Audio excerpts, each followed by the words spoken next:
India without limits. We want to know from you. पूछता है Bharat. The nation wants to know what is limitless India.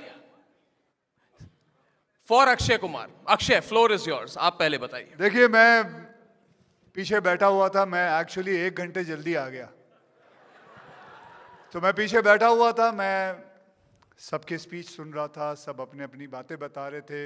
Hindustan के infrastructure के बारे में बात हो रही है, आईटी के बारे में बात हो रही है और बहुत सारी चीज़ें हैं कि इंडिया को.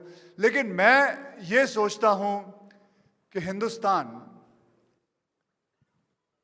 लिमिटलेस होने के लिए, लिमिटलेस जो चीज़ें यहाँ बन रही हैं, एंजॉय करने के लिए सबसे इम्पॉर्टेंट चीज़ है लिमिटलेस सेहत, हेल्थ. हम इतने बड़े बड़े एयरपोर्ट्स बना रहे हैं. हैदराबाद का मैंने एयरपोर्ट देखा, बहुत लंबा है. मुंबई का एयरपोर्ट है, बहुत बड़ा है. बेंगलोर का, इट्स अ ब्यूटीफुल एयरपोर्ट.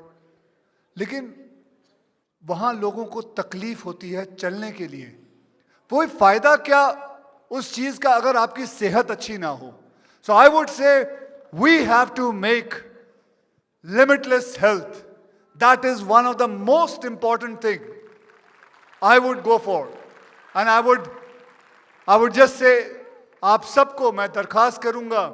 मैं जब कभी कभी इंटरव्यूज में कह देता हूं कि शाम को 6:30 बजे के बाद मत खाइए, वो जरूरी है. मैं आपको कह रहा हूं, आपकी सेहत को करीबन ना करीबन 30% आपकी सेहत ज्यादा अच्छी रहेगी.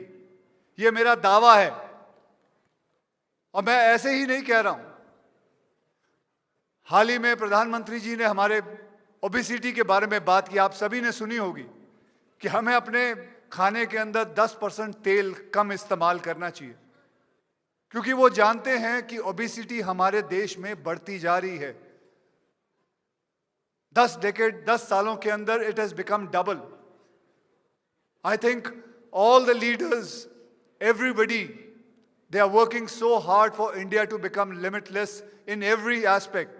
But what is the point if we are not there to enjoy it? हम पेड़ लगा लेते हैं, एक सेब का पेड़ लगा लेते हैं, वो उगता है, सेब उसमें आते हैं. अगर दांत ही नहीं होंगे तो खाएंगे क्या? अगर अच्छे दांत नहीं होंगे तो मजा क्या आएगा? It is important. That is what, according to me, Limitless India should start and focus on it.